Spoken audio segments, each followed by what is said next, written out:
Alerte générale, comment faire pour choisir tel ou tel mineur? Je ne sais pas. Demandons à ChatGPT. ChatGPT, comment choisir sa mineur? Fais appel à NT. Ah oui, mais oui, c'est logique, faut faire appel à NT. Bonjour à tous, j'espère que vous allez bien, c'est NT. Petite intro un peu, voilà, j'avais envie de faire une intro un peu différente de d'habitude. Aujourd'hui, on va parler de faire le choix de sa mineur. La dernière vidéo, j'avais parlé de la phase d'admission. Je vous la mets juste là si c'est pas fait, si vous l'avez pas encore vu. D'accord? Et c'est important, le choix de la mineure. C'est une grande galère. Est-ce que je regarde sur les réseaux sociaux, sur Facebook, notamment les groupes Facebook, sur Instagram, sur le groupe Discord? Il y a énormément de messages en ce moment sur Parcoursup, le choix de filière, la liste d'attente, tout ça. C'est la grosse galère, c'est la panique générale. Donc, je me suis dit, on va faire une petite vidéo pour vous expliquer un peu quelle est la stratégie qu'on peut adopter par rapport au choix de mineur, parce que c'est vrai que c'est compliqué. Et puis bien sûr, je vais continuer la série de vidéos sur Parcoursup, donc ne loupez pas ça. Avant de démarrer cette vidéo sur Parcoursup, je voudrais vous remercier toutes et à tous parce qu'on a dépassé les plus de 50 000 abonnés sur la chaîne YouTube. C'est juste incroyable, donc merci à tous. N'hésitez pas bien sûr à vous abonner si ce n'est pas encore fait, hein, c'est important. Likez sur les vidéos et à commenter. Ça, c'est super important et ça va mettre dans la recommandation. Alors du coup, comme promis, je vous avais dit que j'allais vous faire une offre spéciale pour les 50 000 abonnés. Je vous explique et je vous détaille un peu cette offre rapidement dans cette vidéo avant de commencer de parler des différentes mineurs. Ce qui est important en première année de PASS ou de LAS, c'est de vous entraîner avec les QCM. Et chaque année, on me dit, mais NT, où est-ce qu'on trouve des QCM? Il y a des bouquins qu'on peut acheter en ligne, oui certes, mais c'est pas forcément très poussé, c'est pas forcément adapté par rapport à votre fac. On me dit oui, il y a le tutorat, c'est très bien, mais ça suffit pas. Le tutorat, ça vous donne quelques annales, il y a beaucoup de bourses dans les QCM, ça vous permet d'avancer, mais il n'y a pas énormément de QCM où vous finissez par tout le temps tourner en rond, et c'est un peu dommage. Bon, il y a les QCM de prépas aussi. Bon, les QCM des prépas, faut faire bien attention parce que, les QCM sont souvent beaucoup plus poussés que la réalité, donc du coup, ça vous fait paniquer souvent.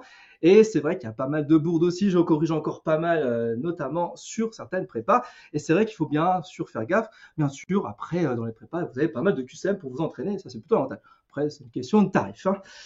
Du coup, je me suis dit, eh ben, ça peut être pas mal de vous offrir l'opportunité d'avoir accès à mes 12 générateurs de QCM, c'est-à-dire la biologie cellulaire, la biochimie, la biologie moléculaire, la chimie générale, la chimie organique, la biophysique, les biostatistiques, l'embryologie, la pharmacologie, la physiologie, l'histologie et l'anatomie. Ça correspond à peu près à plus de 5000 QCM corrigés sur vos flashs par mes soins, par les coachs. Ce sont des QCM qui ont été réalisés par les différents étudiants, tuteurs des différentes universités. On a harmonisé tout ça pour créer un générateur qui est hyper cohérent, quelle que soit la fac où tu vas aller. Ça, c'est super important. Donc, du coup, l'avantage technique, c'est que vous aurez accès à ces 12 générateurs. Ces générateurs sont au tarif de 27 € par générateur, ce qui fait 324 €. Mais non, dans cette offre spéciale 50 000 abonnés, vous aurez accès du coup à ces 12 générateurs au prix de 97 €. Je me suis dit que vraiment, c'était important que vous puissiez vous entraîner. Donc, en gros, 87 € pour 5000 QCM, pour vous entraîner, ça vaut le coup. Mais ce n'est pas tout, je me suis dit que pour les 50K, il fallait que j'aille un tout petit peu plus loin pour vous aider. Du coup, je vous donne l'opportunité d'accéder au défi des 7 jours d'immersion en PASS-LAS. Ça aura lieu du samedi 1er juillet au dimanche 9 juillet 2023. Il y a déjà plus de 200 étudiants qui ont participé au défi des 7 jours d'immersion en PASS-LAS au mois d'avril. Ils ont énormément kiffé, vraiment, ils ont beaucoup progressé et ils ont pu admirer la façon dont je travaillais ma plateforme de coaching, la nouvelle plateforme HIT. Donc, je vous donne l'opportunité de tester ça avec toutes les fonctionnalités. Ça va énormément vous aider, vous allez voir, vraiment c'est important. Normalement le défi c'est au tarif de 17 €, là c'est offert bien sûr, vous avez votre place réservée avant tout le monde, d'accord? Et ça c'est hyper intéressant, donc profitez-en, c'est gratuit, c'est comme si vous faisiez tout simplement une semaine de pré-rentrée au tutorat, mais genre au début juillet, comme ça vous anticipez un peu et vous voyez où est-ce que vous avez des difficultés, où est-ce que vous y arrivez. Et on vous aide, on vous coach, puisque chaque jour vous avez un défi à réaliser et je suis là pour les valider, donc vous êtes coaché. D'accord, ça c'est important. Si vous voulez en savoir plus sur le défi 7 jours d'immersion en passage, je vous mets le lien de la vidéo, de la présentation pour que vous puissiez aller un petit peu loin. Je précise aussi que c'est une version un petit peu améliorée par rapport au mois d'avril. Vous allez voir, il y a de nouvelles fonctionnalités sympathiques, de nouveaux contenus. Donc, du coup, vous allez énormément progresser durant cette semaine. Mais c'est pas tout. Je me suis dit qu'il va falloir quand même aller un petit peu plus loin. Et comme je parlais de QCM sur les 12 générateurs, je me suis dit, je vais vous donner l'opportunité d'accéder au défi bête de concours. Bête de concours, c'est quoi? C'est un défi qui va vous permettre de devenir une machine à résoudre des QCM. Ça démarra à partir du samedi 15 juillet. Et concrètement, comment ça se passe? En fait, l'idée, c'est assez simple. Vous allez devoir créer des QCM pour la communauté et la communauté va créer des QCM pour vous. Ces QCM, et là je le précise, c'est super important, seront spécifiques à vos cours, à vos cours de la fac. Et ça, c'est important. Pourquoi? Parce que vous allez accéder à travers ce défi. Donc, normalement, ce défi coûte 197 euros. Là, il sera bien sûr offert, donc avec cette offre 50K. Et ce qui est important à comprendre, c'est que pour pouvoir accéder au défi bête de concours, il faut accéder à la licence du Coach Manager. Coach Manager, c'est quoi? C'est un ensemble d'outils qui vous permet de progresser durant l'année de PASSLAS. QCM Manager, vous allez pouvoir créer des QCM spécifiques avec vos cours en quelques secondes. Flashcard Manager, vous allez créer des flashcards avec des mots-clés en quelques secondes. Mind Map Manager, vous allez pouvoir créer une mind map entière, une carte mentale pour pouvoir progresser, réviser à partir d'une liste en quelques secondes. Vous pourrez réaliser une to-do list, c'est-à-dire concrètement pouvoir gérer un agenda, créer une liste de tâches, soit individuelle, soit en groupe. Vous allez voir, c'est super important pour pouvoir progresser et rester motivé. Whiteboard Manager, si vous voulez créer des dessins, des schémas, vous voulez annoter des choses de façon interactive, individuelle, collective ou avec des coachs, vous y aurez accès. Et puis, vous aurez bien sûr accès à un espace personnel sous Flash pour avoir tous les QCM du générateur, bien sûr, ainsi que tous les QCM que vous allez générer à partir de ce Coach Manager, d'accord? Si vous voulez avoir plus de détails d'ailleurs sur la licence du Coach Manager, je vous ai fait une vidéo très précise où j'explique tout en détail. Je vous mets également le lien en description de cette vidéo.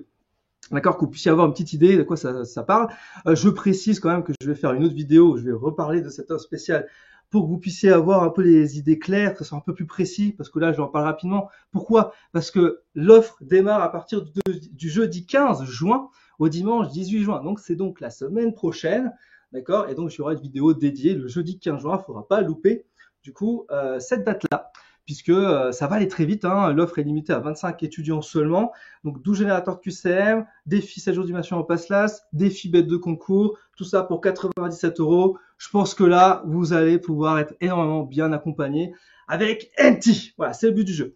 Ok? Ben voilà, j'espère que ça va vous aider. Donc, n'oubliez pas cette date, jeudi 15 juin jusqu'au dimanche 18 juin 2023. C'est pour la semaine prochaine. Notez bien ça. Si bien sûr vous êtes abonné à la newsletter, vous recevrez un petit mail un petit peu avant et du coup, vous pourrez directement réserver votre place avant tout le monde. Voilà, donc n'hésitez pas à vous inscrire à la newsletter.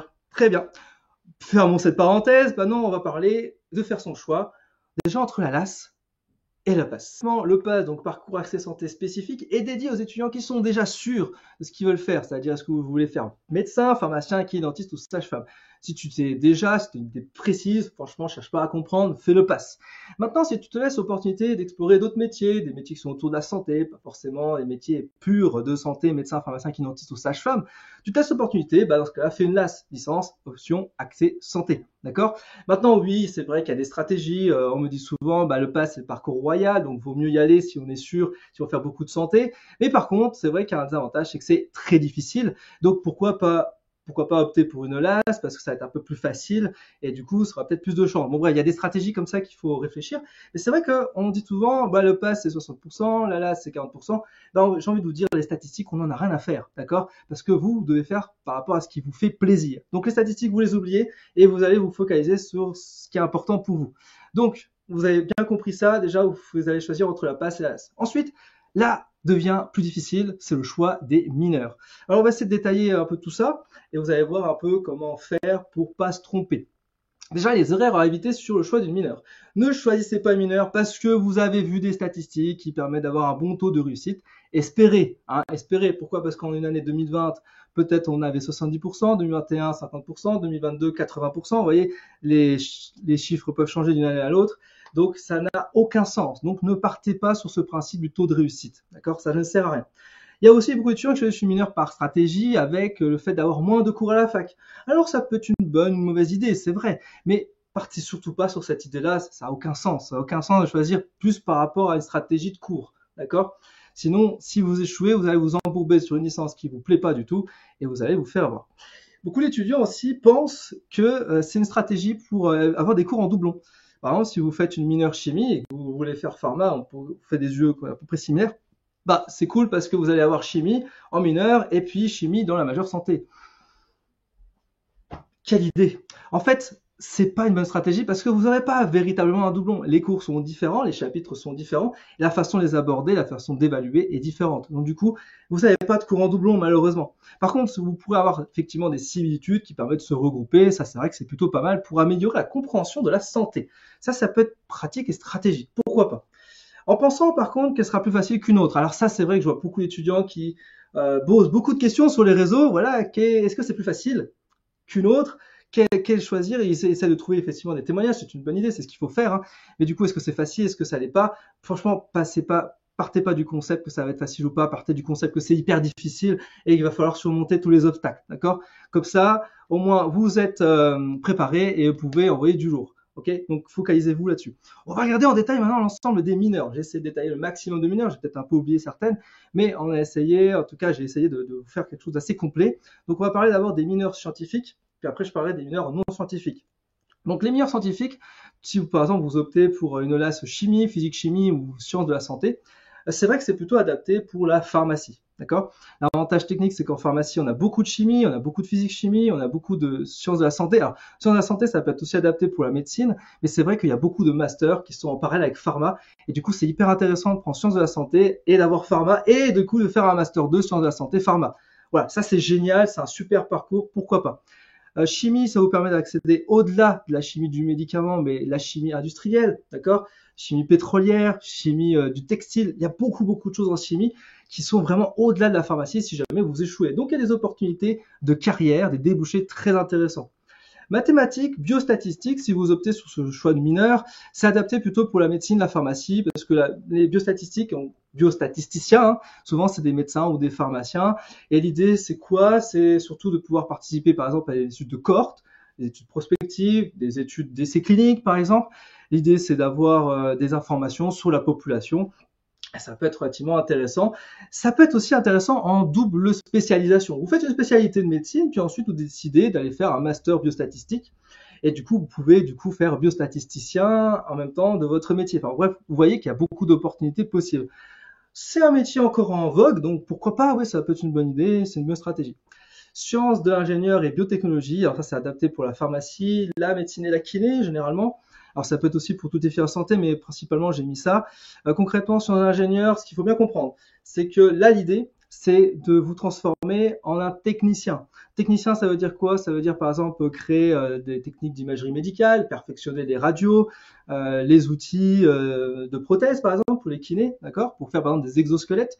Donc en fait, vous allez travailler autour de la santé, mais sans être professionnel. Par contre, si vous êtes professionnel de la santé et qu'en plus vous développez des produits biotechnologiques, hein, ou des exosquelettes, etc., bah, du coup, vous avez une double spécialisation qui est vraiment géniale. Et ça, pour le coup, c'est des métiers d'avenir. Donc, je vous orienterai vraiment sur les métiers de biotech et les métiers d'ingénieur. Il y a beaucoup de débouchés, donc ça vaut le coup. Ça vaut clairement le coup de faire ça. Ensuite, on a SVT, biologie, géosciences.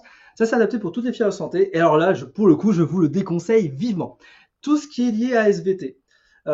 Qu'est-ce qui se passe en fait? La plupart des étudiants vont s'engouffrer dans ce genre de licence. Il y a beaucoup de place en général. Et ce qui se passe, c'est que vous avez un parcours trop standard. Vous êtes donc formalisés. Vous êtes tous des petits pions qui sont identiques, des petits moutons. Et du coup, vous n'avez pas quelque chose de très précis et vous pouvez pas vous différencier de la concurrence. Donc, lorsque vous arrivez au Master 2 biologie, par exemple, vous êtes obligé quasiment de faire un doctorat et de vous spécialiser, et puis ensuite de continuer vos études pour espérer potentiellement avoir une place, ce qui est quasiment jamais le cas, hein, pour être précis. Alors que si vous faites par exemple pharmacien et qu'en plus en parallèle vous faites un master en biologie, et ben là vous avez plus de chances de pouvoir agrémenter votre spécialisation et avoir des places. Donc vous êtes en fait en concurrence directe avec ceux qui ont réussi la santé. Donc si vous échouez votre filière de santé et que vous vous engouffrez dans la biologie, vous êtes foutu pour faire simple. Et SVT, ça vous permet d'accéder au CAPES, donc être prof au niveau du lycée. Donc si dans ce choix-là vous souhaitez faire prof de lycée, pourquoi pas? Voilà, SVT. Mais vous pouvez faire prof quelles que soient les filières, donc je vous conseillerais d'éviter cette filière-là, trop classique, qui vous débouche à rien, d'accord? Ensuite, on a STAPS et biomécanique, ça c'est vraiment adapté pour kiné ergo et pour médecine du sport. Donc, si vous souhaitez faire kiné, clairement, faites une LAS STAPS ou une PAS STAPS, d'accord? Ou alors, vous pouvez faire même biomécanique si vous voulez plutôt travailler sur les prothèses, travailler voilà un peu sur tout ça. Pourquoi pas? Franchement, ça c'est important de bien le prendre en compte. STAPS, kiné, voilà, c'est vraiment l'association qu'on fait et donc je vous conseille toujours de prendre en compte ça. Parce que STAPS c'est vraiment activité sportive. D'ailleurs en plus c'est des belles licences, hein, vous allez apprendre plein de choses et tout, donc c'est vraiment adapté pour kiné. Donc du coup après vous faites kiné du sport, vous vous spécialisez et vous avez un super job. Je vous rappelle quand même que kiné ergo, enfin alors kiné hein, c'est vraiment, voilà, on a des douleurs, on va voir le kiné, c'est plus là. Ergo, c'est plutôt quand on a de la rééducation à faire, d'accord? Une petite subtilité, des petites différences. Ce qu'il faut bien comprendre, c'est que kiné ergo, ce sont des métiers d'un point de vue rapport, études, salaire, qui est vraiment génial. Vous faites quelques années d'études et vous avez un super salaire en libéral ou dans un cabinet. Et puis ensuite, vous pouvez vous spécialiser tout de suite et vous avez par exemple kiné du sport. Et là, vous pouvez travailler dans des endroits qui sont vraiment géniaux. Donc, ça a vraiment beaucoup d'avenir, ce genre de métier-là. Moi, j'aurais voulu un jour faire kiné. Hein. J'avais prévu de faire ça à un moment donné. Bon, après, j'ai dévié, mais voilà. C'est vrai que kiné, c'est génial. Ensuite, on a sciences cognitives et tout ce qui est lié à l'intelligence artificielle. Donc là, c'est bien sûr adapté à toutes les filières de santé. Plus spécifiquement, on ira sur la pharma, sur la médecine, mais concrètement, pourquoi pas sur les autres filières de santé. Là, l'idée, c'est quoi? C'est si vous vous projetez sur ce genre de licence là, de mineur, c'est pour avoir accès aux métiers d'avenir. Et je précise ça parce que c'est des nouvelles filières. Il y a 2-3 ans, ça n'existait quasiment pas. Il y en a de plus en plus qui sont ouvertes. Et là, c'est pour aller sur les métiers du futur. Donc, l'avantage technique, c'est que si vous faites médecin, vous faites une spécialité n'importe laquelle, et que vous rajoutez un master 2 en intelligence artificielle, et bah, du coup, derrière, vous allez pouvoir vous hyper spécialiser et vous serez une référence et vous pourrez travailler sur les données de santé. Et comme ça, générer l'intelligence artificielle, c'est génial. Donc il y a beaucoup d'opportunités, donc faites-le. Voilà. Si vous voulez vous engouffrer là-dedans dans les métiers de futur, faites ça. Informatique et électronique, donc pareil, ça ressemble beaucoup à sciences de l'ingénieur, c'est plus spécifique et du coup ça permet de devenir un technicien au service de la santé. Donc pourquoi pas. C'est un peu compliqué, je trouve, comme filière parce que vraiment c'est vraiment des enseignements qui sont totalement différents. Enfin, je sais que l'électronique, c'est compliqué à apprendre, ça prend du temps, alors que la santé, c'est pareil, ça prend du temps, mais c'est une autre approche. Et du coup, ça fait quand même doublon et vraiment, enfin, doublon en termes d'apprentissage, c'est très difficile à apprendre. Donc voilà, faut bien réfléchir. Sciences sanitaires et sociales. Alors, moi, j'aime pas trop ce genre de licence-là. C'est des licences qui ne mènent pas à grand-chose quand on échoue. Voilà, l'idée, c'est de travailler sur les organismes d'aide à la santé, CPAM, CQ, etc. Du coup, c'est tous ces organismes liés à ça. J'ai mis dentaire, sachant que c'est plus associé à la partie sociale, mais ça peut être adapté pour toutes les filières de santé. En cas, si on échoue, on est engouffré là-dedans. Donc, réfléchissez bien là-dessus. Ça, c'est pour les mineurs scientifiques et on va voir un peu les mineurs non scientifiques.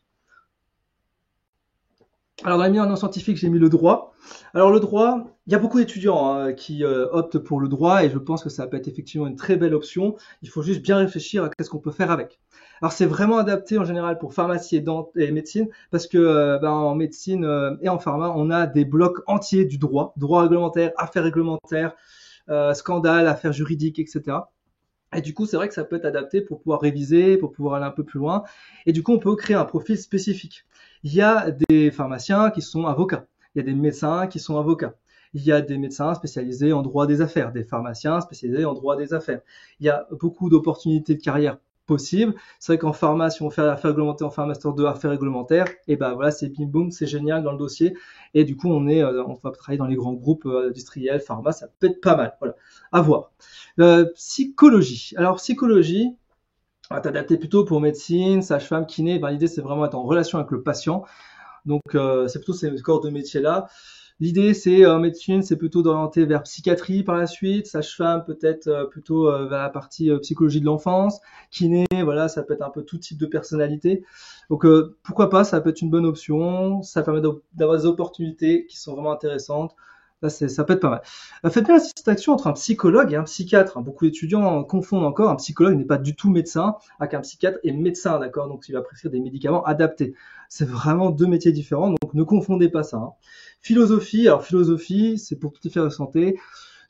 J'arrive pas moi à comprendre la philosophie hein, personnellement, mais c'est vrai que ouais, j'ai pas d'avis, ouais. Pas d'avis parce que c'est plutôt une ouverture d'esprit. Voilà. Éco et gestion, alors là c'est pour les métiers libéraux. Pour faire simple, c'est tous les métiers liés au libéral. Donc, si tu veux faire pharmacien, que tu veux créer ton officine, bah, c'est bien d'avoir un peu d'économie, de gestion, de savoir la comptabilité, tout ça. Si tu veux être kiné en libéral, médecin en libéral, sage-femme en libéral, tout ça, c'est bien de savoir ça. Maintenant, est-ce qu'il faut faire une filière pour ça? Non, parce que lorsque vous allez créer votre entreprise, parce qu'il faut créer une entreprise quand on est en libéral, vous aurez des formations dédiées à cela, ça prendra quelques semaines, et en quelques semaines, vous serez formé. Donc, je suis pas sûr que ça soit intéressant, important d'aller s'engouffrer là-dedans.